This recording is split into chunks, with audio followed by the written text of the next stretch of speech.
how does a property investment strategy integrate with an overall retirement strategy? So how does it integrate with super? How does it integrate with debt management, any other assets business, all those sorts of things? But exactly what we're here today to talk about. And if you're a successful property investor and you do it for decades, you have a lot of wealth. And no one's going to beat themselves up about building millions of dollars in a portfolio. But the question is, can you do it? Can you do that efficiently? Welcome to Perth Property Insider, where you will learn how to grow your wealth and improve your life using Perth property. Our show is brought to you by Investors Edge Real Estate, the highly rated and award-winning property management, sales and buyers agency servicing the whole of Perth. Now, here's your host, Jared Mann. So today, I've got Stuart Wemyss from Pro Solutions back on the show, and really excited because I've had lots of clients asking me about a number of considerations and what's important to look at when you're starting to transition to retirement. And of course, many people are asking me right when they're doing it, of course. And very often these things need to be put in place, ideally 10 plus years out. And I don't think there's ever a soon enough time to start thinking about these things. So thanks for coming on today, Stu. Oh, thanks, Jared. Great to be back with you. I always enjoy our discussions. Well, people have, spent their whole lives, hopefully creating assets, and, you've got your property, you've got some debt on the property probably left over, unless you've managed to pay it all down. You've got, the work you do, and you might have a business wrapped up in that for some extra complexity. And then you've got super. Most people will have some super if you're the business owner that hasn't put any away, or maybe there's still time to start thinking about that. But you also have your family home, of course, where the critical piece to that overall retirement situation. So start to unpack a bit of this and tell us some of the things we should be thinking about, and obviously making sure we get a good financial planner, financial advisor to go through these things with. I think it's what I would call an asset class agnostic advisor, which means that, I have deep experience in both shares and property, and so is my firm. And I don't really care personally what my clients invest in, just as long as it's going to obviously achieve their financial goals.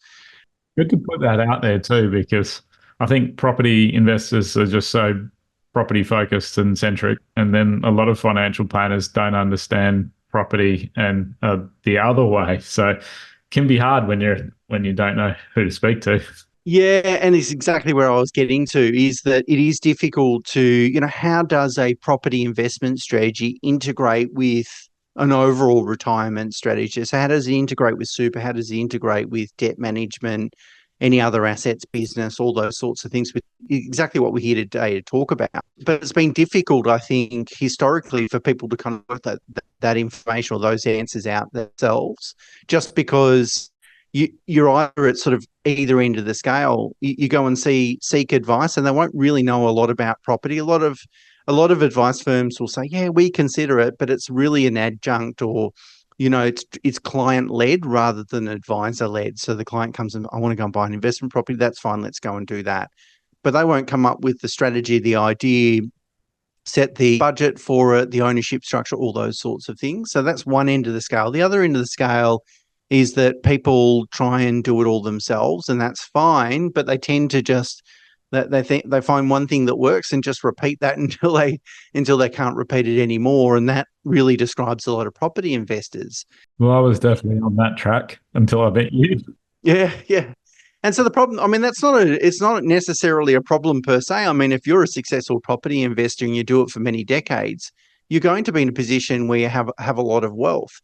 And, no one's going to beat themselves up about, building millions of dollars in a portfolio. But the question is, can you do it? Can you do that efficiently? So from a taxation perspective, and then ultimately one day, how are you going to replace earned income and pay for living expenses? And that's really difficult to do with property assets alone, just because they're so lumpy, they're illiquid. They don't tend to throw off a lot of income after all expenses. And as all property investors have experienced over the last couple of years, those expenses only move in one direction, particularly things like land tax and insurance and council rates. I don't think I'm ever going to expect to get a council rates bill and it reduced from last year. It's less than what I paid last year. And so that's kind of the challenge. And I think it's good then to talk about these things. How does a property strategy integrate with everything else? And so the obvious one, Jared, I mean, the first thing we really need to talk about is cash flow. Because when we're working, and particularly when we're many years away from retirement, we realize that the benefit of borrowing to invest, so a gearing strategy, is so powerful because of the negative gearing tax benefits, which means that if a property portfolio is going to cost me $50,000 a year to hold, the federal government, and I'm on the highest marginal tax rate, the federal government is going to pay almost $25,000 of that holding cost in the form of reduced income tax expense. And so that defrays a lot of the holding costs. That's a great thing to have, and that helps me build wealth, particularly if I've invested well and I'm getting the compounding capital growth to more than offset the negative cash flow. But it doesn't work so well as we're getting into retirement, or we want to have the flexibility to reduce our working hours. A lot of people I talk to today don't necessarily want to stop work tomorrow, give in the day job and just watch flip whatever they want to do, but they want to have the choice to do it, and they feel very empowered to have that choice, to know that, well, look, if I want to throw it all in tomorrow, I can. And quite often they don't, but at least they feel that way. And so we've got to deal with the negative cash flow of a property portfolio first and foremost. That's kind of the first consideration that we kind of need to think about when going into retirement. There's a couple of elements to that. The first element is when we enter into retirement, we don't want to be losing money on a property portfolio, because when I take away any employment income or business income, any earned income, I'm then reliant purely on investment income to pay for living. That's fine. We all understand that. But then if my other assets, my other investment assets also have to fund this property holding costs, that just puts a greater capital burden on my asset base, and it will run that asset base down faster. So I don't necessarily want, that my property portfolio to generate income for me, but I definitely don't want it to be losing money, not materially so. The next factor is interest rate sensitivity. The last thing you want is to be sitting on the couch watching the news and hearing that the RBA is going to hike interest rates.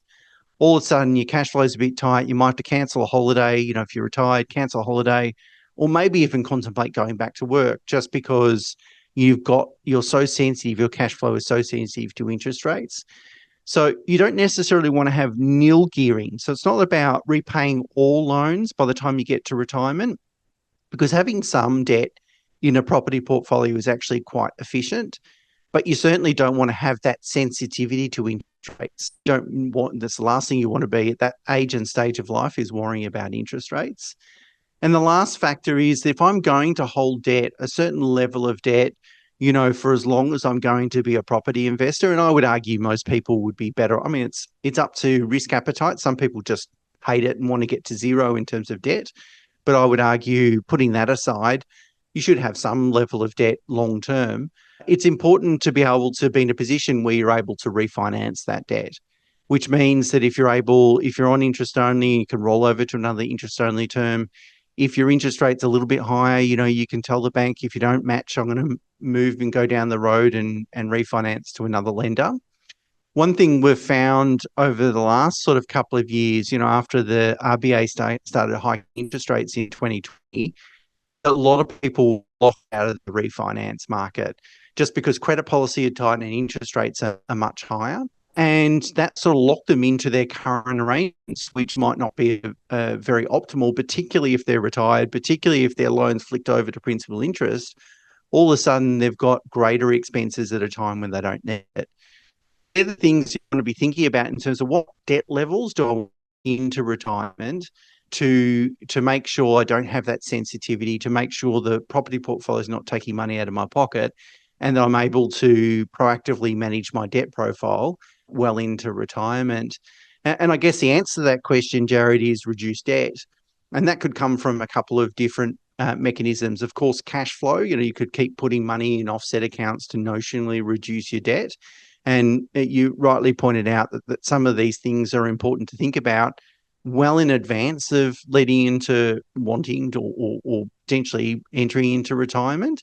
And so, you might need to have that long runway to gradually reduce debt, maybe 10 years out from the period of or the date that you'd like to retire.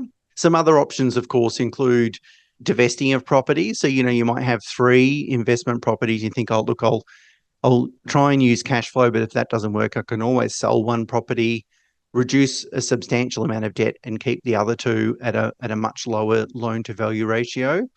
Or you could be drawing on other assets to be able to reduce debt, whether that's a share portfolio, superannuation, whatever it might be. So obviously things are so much case by case, but I guess it depends on so many factors as to when they decide to do this reduction and how much flexibility they want and how much asset base they've already sort of accumulated as to how you want to be conservative going into that phase, but some people might really need the leverage to keep accumulating more assets because they don't have enough at that point too. Yeah, it's a bit of a balance. And, the way I would see property working, obviously we know that the longer we hold a property, the more we benefit from that compounding capital growth. So we get a little bit of growth in the first 10 years, but we get sort of 4 or 5 times in dollar value, more growth in the third 10-year period, and so on and so forth. So if I can keep a property, really I want to be able to keep a property for at least 30 years to really enjoy that substantial amount of compounding. So therefore, the way that I kind of see most property strategies working is in concert with superannuation. So we would think then superannuation will fund, let's call it the first phase of retirement, and then property will fund the second phase of retirement. And by taking that approach or viewing it in that way, it allows us to hang on to those property assets for hopefully another 1 or 2 decades or maybe even longer. And so that's right. That's why if you become too focused on your property portfolio and think, okay, I've got to get this debt down so that by the time I get to retirement, it's cash flow neutral. It's going to wash its own face from a cash flow perspective. But if you're too overly focused on that, you might do that at the cost of making additional super contributions. So whilst you achieve that goal, you don't have other assets to draw upon, and therefore you've got to divest of property straight away. So you want to have a balance, and of course, getting some advice or doing some forecasting or planning will help you do that. But the best thing might be to say, okay, even if I don't expect I'm going to have a huge balance in super, if I can get myself to funding the first 5 or 10 years of retirement and get my portfolio to be neutral by the time I begin retirement, that will help you hang on to that property portfolio for maybe another decade. And the compounding, as long as we've invested well, the compounding in dollar terms as a result of that will be absolutely substantial. The other thing, Jared, too, is in terms of timing and flexibility and planning around this. Sometimes people come up with such a definitive plan that I'm going to retire in 2036, and in 2036, I'm going to sell this property. Well, it could work perfectly, of course, but it might not also. You don't want to go and sell in a market that's really soft, or, if it's just off the back of some huge interest rate hikes, that's not a great time. You want to have some flexibility. So, I wouldn't lock myself into selling at a particular time, but really trying to define that strategy as sort of a broad period of time. So I'm going to retire, and within the first 5 years of retirement, I'm going to divest of one asset. And if you can build a strategy that gives you flexibility to be able to do that, of course, if you can execute on that strategy straight away, then fantastic. But at least you're not locked into divesting within a definitive period of time. Awesome. So when it comes to the work that we do or the business we have, how does that fit into things? Yeah, and we were just talking off air about it in terms of business planning and succession planning. If you're self-employed, that's something that I don't think you can start planning for too soon. And I think, my personal and professional observation is that too many business owners do it too late, that they just don't. If I'm transitioning, I think a 10 plus year time horizon is a great time horizon to start thinking about it and start coming up with some really firm plans on, okay, what are you going to do with your business? Is it a trade sale, which you can just go and sell it, wash your hands, walk away, and it is what it is? Are you going to sell to key people that are already in your business? And if that's the case, you might not be able to maximize the sale value, but you might be able to maximize the longevity of the business and leave it in safe hands and so forth. Or is it some sort of other way that you're going to be able to exit that business? But you really need to sort of think about that. And then you've got to think about, well, the tax planning around it, because there's some potential really great tax planning opportunities to minimize or save capital gains tax. What are you going to do with the lump sum? So again, this sort of speaks to kind of the property strategy and the rest of your retirement strategy. So the question would be, where do you want that money to end up? Obviously, you want it to end up in a really tax effective environment, of course. And so, you plan that. And then timing can be a different one, but I reckon you're better off to do it sooner rather than later. So quite often people that are self-employed, they've got some control issues. They don't want to hand over control of their business. I mean, it's their baby. They've built it, they've nurtured it, they've grown it, and you can kind of understand that. But the consequence of not taking action, not transitioning too soon, too late, you're leaving it too late is problematic. If you're PAYG, so if you just got a employee sort of job, of course, you don't have those challenges with transitioning. But one thing I would really encourage people to think about, as I said at the beginning, a lot of my clients don't necessarily want to, they're working full time this week and by Monday they're going to retire and then straight away they'll not work another hour for the rest of their life. That does sound a bit boring unless you've got a lot of plans for that time. Yeah, that's right. And, that there was a study in the UK that said that the probability of clinical depression increased by 40% in the first year of retirement. And there's been a lot of work done around this. The two things that employment tends to give us is contributing to something that's beyond ourselves. So sort of higher calling, a business growth, clients, these sorts of things. And then challenging ourselves and growing within ourselves, whether it's interpersonal skills or technical skills or those sorts of things. Well, there's probably a good third thing as well, Stuart. I hate to interrupt you there, but I think for my parents, having a break from your spouse is also a major benefit. It reminded me of a talk I listened to, and the gentleman was saying his wife said, "I don't care what you do when you're retired as long as you don't do it at home." Yeah, I think that's right, though. Getting out of the house and having that, it's true, though, having that ongoing social contact, that's a pretty important thing too. So as we transition into retirement or start thinking about retirement, we've got to think about where are we going to get those things. Quite often people think, oh, look, I'm going to go traveling. I do lots of traveling. That's awesome. And, traveling can help in terms of personal growth and those sorts of things, but it's not necessarily a solution that's going to give you that longevity. So one of the things that a lot of clients think about is transitioning into retirement, whether it's in their current role or another industry. But instead of working 5 days a week, maybe working 3 days a week, or maybe going down to 4 and then gradually 3 and then gradually 2.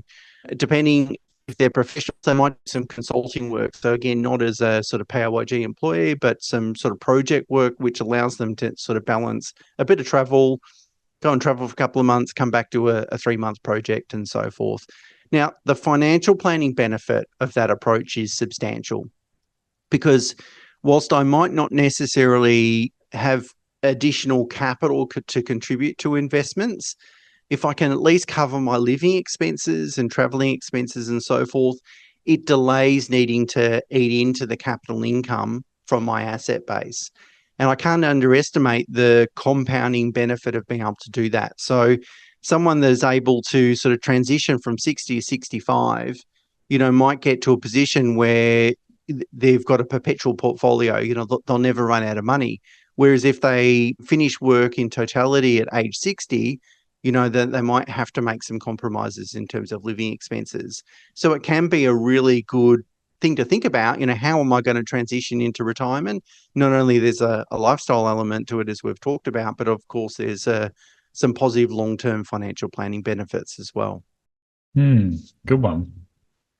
So we've also got, was there any other sort of property considerations to think about? Because I know we touched on property already, but... Yeah, I think that, the One thing I've spoken about before in terms of a property strategy is, when you first buy a property, you should obsess about capital growth. I want to buy in a location, a type of property that's going to, be double in value every 10, 11, 12 years, but perpetually, hopefully do that over the next 3 or 4 decades.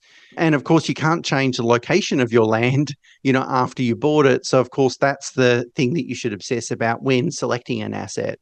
But after you've got that asset, you should then obsess about minimizing its cash flow in terms of cash flow deficit, which are, of course, maximizing its cash flow, but minimizing its expenses. Now, you should do that as a matter of course, as an investor over time. But of course, we're all busy in life and those sorts of things. But leading into retirement, it's really good to start thinking about what can I do? What changes can I make to my property portfolio to improve its cash flow? Because remember, I said a little while ago, the ultimate is to get to retirement and your portfolio is cash flow neutral, so at least it's covering all its expenses. Well, maybe you can make some cosmetic renovations and improvements, a bathroom, a kitchen, flooring, painting, these sorts of things can have a substantial impact, as you well know, Jared, to the rental income profile, and then also minimise potential vacancies as well. Notwithstanding, you get the depreciation benefits from making those improvements that can help from a tax perspective. If you can review your portfolio, speak to your managing agent and find ways to actually enhance its cash flow. Not only should do that probably any time during the ownership, but certainly as you're leading into retirement, we want to try and maximise cash flow outcomes. That's a really good thing to do. Yeah, good point. And then we've got our super. Is there any other major things to think about there? Well, you touched on it, Jared. A lot of property investors Probably have a whole podcast on super, but yeah, we could. It's a complex area, but many of our listeners probably don't spend enough time thinking about it. So anything you can tell us, I think, will help. yeah, I mean, like you say, you touched on it. I think a lot of Australians don't really trust the super system that much. I mean, everyone always cites, that the rules are always changing. It's really complex. The government's in control of when I'm going to get access to my money. All these sorts of concerns, and they're very valid, by the way. I think a moratorium on super changes would be, I think, well received, not only from investors but also from advisors like us to. So we don't have to keep learning new rules and so forth. But the reality is that super is always going to be concessionally taxed.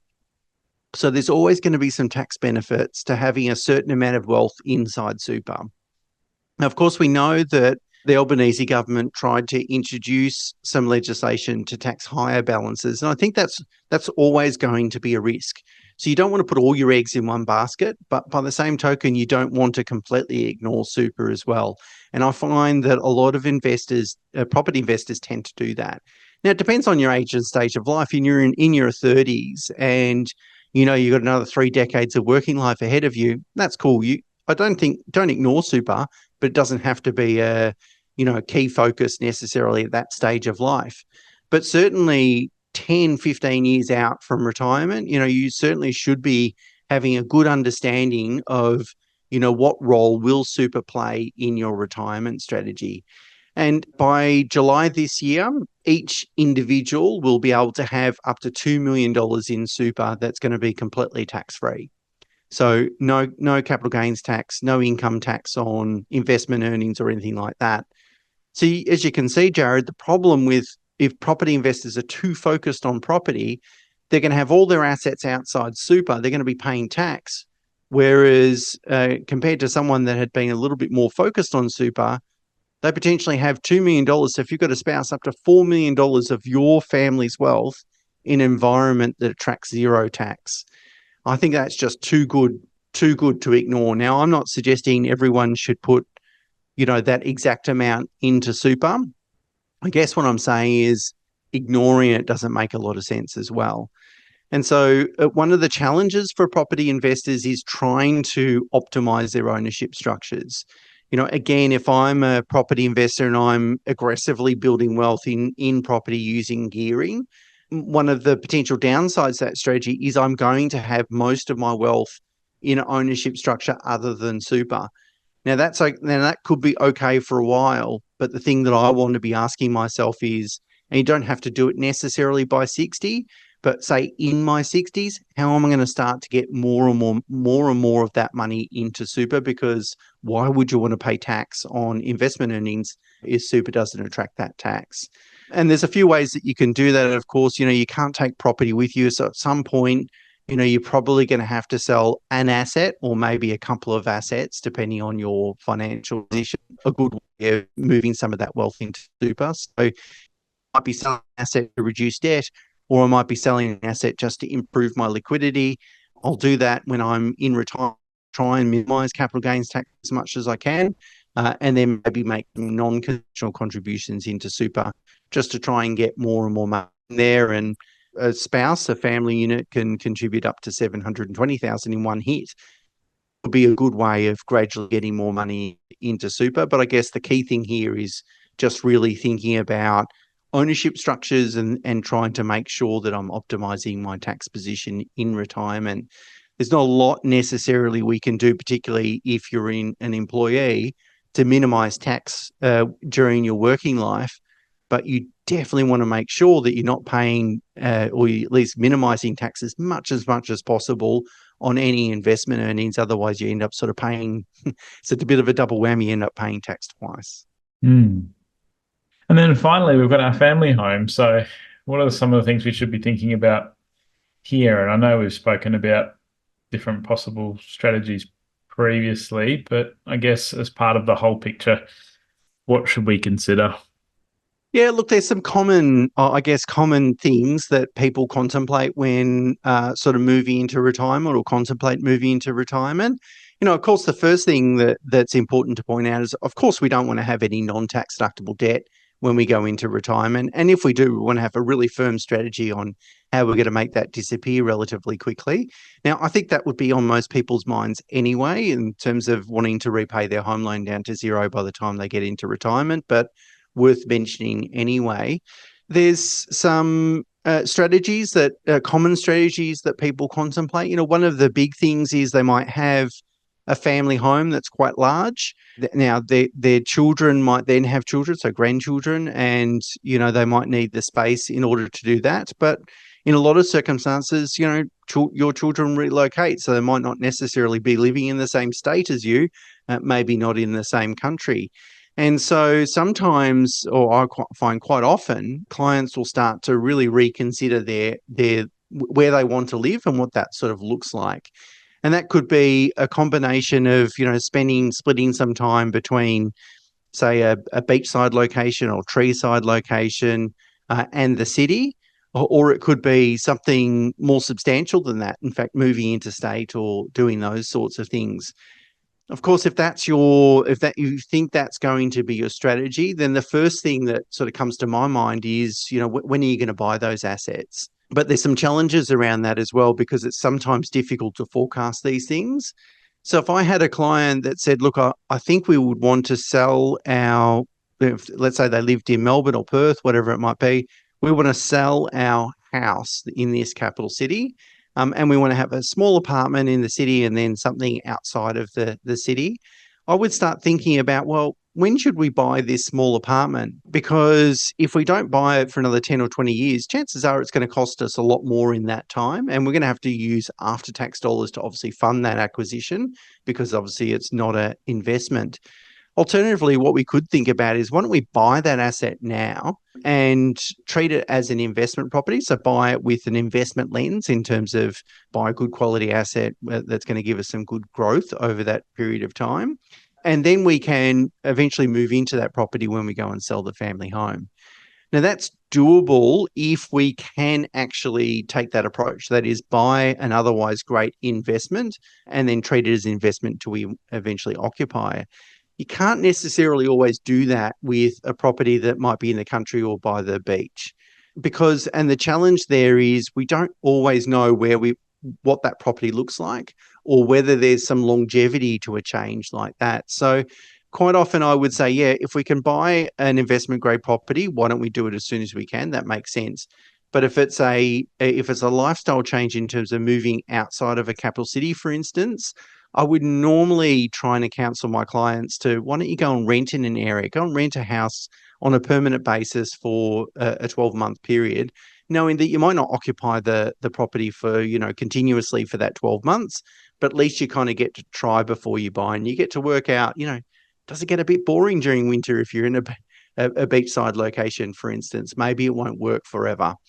And I think it's better to do that before you go and sell the family home and go to the expense of going and buying a property, only then to realize maybe down the track it's not really going to suit your circumstances. But these aren't necessarily financial planning considerations. They're more lifestyle. Although it's possible that someone's strategy includes a downsizer strategy, which means that they're going to sell the family home, spend less on the replacement home, and therefore hope to crystallize a certain amount of capital which they can contribute towards their retirement. If that's their strategy, then you've got to think through, the pros and cons of that and the likelihood of being able to do that. But apart from that, these are more lifestyle considerations, but still, I think have a ongoing impact on other assets like super and property portfolio. Awesome. Well, lots of pieces to the puzzle there. Part of the reason I get you on is to fill in my own thinking well ahead of time. So hopefully our listeners have got some benefit out of that. And I'm sure the people that have been asking me, I can now direct them to this one as a starting point. So thanks for coming on, Stu. Yeah, my pleasure. Look, there's a lot to think about, and I don't want to overcomplicate it. I think just thinking about it, gets you a long way to solving a lot of these problems. And again, I don't think you necessarily, in a lot of circumstances, need to have really specific, definitive answers to a lot Well, of it's these nice when you questions. don't need to, is what I'm really gleaning from this. Like, if you have to make, things ultra specific, then you don't have flexibility. Then you can get forced to do things at the wrong time. And timing seems to be a huge part of the thread that's weaved through all of this. Your super buys you more time with your properties. If you've got no debt or a limited debt and a neutral portfolio, that buys you more time with your properties. If you transition to retirement and can not just have a cut-off end date of I'm fully not working, again, buys you more time. And yeah, everything seems to be about time today. So That's right. And I think that's right. And then therefore thinking about it well in advance allows you to sort of course correct. So, if you are listening to this podcast, oh yeah, I have ignored super. Well, then maybe it's time to not ignore. You don't have to go full on and put everything into super, but at least start drip feeding some of your capital into that environment might make sense. well, as a business owner myself, you would have seen that I had very little super, and it was good to make the catch-up contributions and to start, prioritizing that more. And I was very property heavy focused when we originally met, and I still at the beginning was like, why would I own, shares and these other things? Like, what could be the possible benefit of that? Like, property has leverage. Just through doing that, the return, inevitably gets pushed up. But once you understand that property's a lumpy asset and, it's an all or nothing sale to realize it, there's a lot of power in that other type of asset being shares. So I've really come around to that, and I'm excited about sort of building my own super fund, but not in a super environment as we're doing. So Yep. And I think that's right. I think most people will be well served to invest in sort of both those key asset classes, maybe differently at different times during their stage of life. So property still has, I think, a really strong role, particularly if you're many decades away from retirement or you really need to build your asset base because you're just starting out. But really, at the end of the day, hopefully by the time we get to retirement, let's call it 60 or whatever the age be, want to have a combination of assets and that they're going to work well together. And the analogy I like to use is it's like a golf bag. In a golf bag, you've got different clubs, they do different things. You couldn't play around a golf with only, woods or with only irons or only a putter. You need all three of those different types of clubs to be able to play a decent round or score a decent shot. And it's the same with financial planning. You need a combination of assets. Often a combination of assets gets you the most efficient outcome. Well, I went and played golf for the first time in like 3 or 4 years the other week, and the results were not that pretty. So You need practice too. So but I've got some time. Yeah, that's right. Thanks for joining us, Stu. I'll catch you again sometime, hopefully soon. Thanks, Jared. Thanks, mate. It's been fun. Just a reminder, the information discussed in this podcast is general in nature. As we don't know your specific situation, you should always seek professional advice before taking any action. For free market reports on your suburbs of interest and other helpful resources to grow your wealth, make sure you join my property investor update at investorsedge.com.au/join. And finally, make sure you're a member of our Perth Property Investment Facebook group to be part of the conversation with other like-minded investors, get help to your questions, and get a feel for what's going on out there in the market. I'll see you in the group.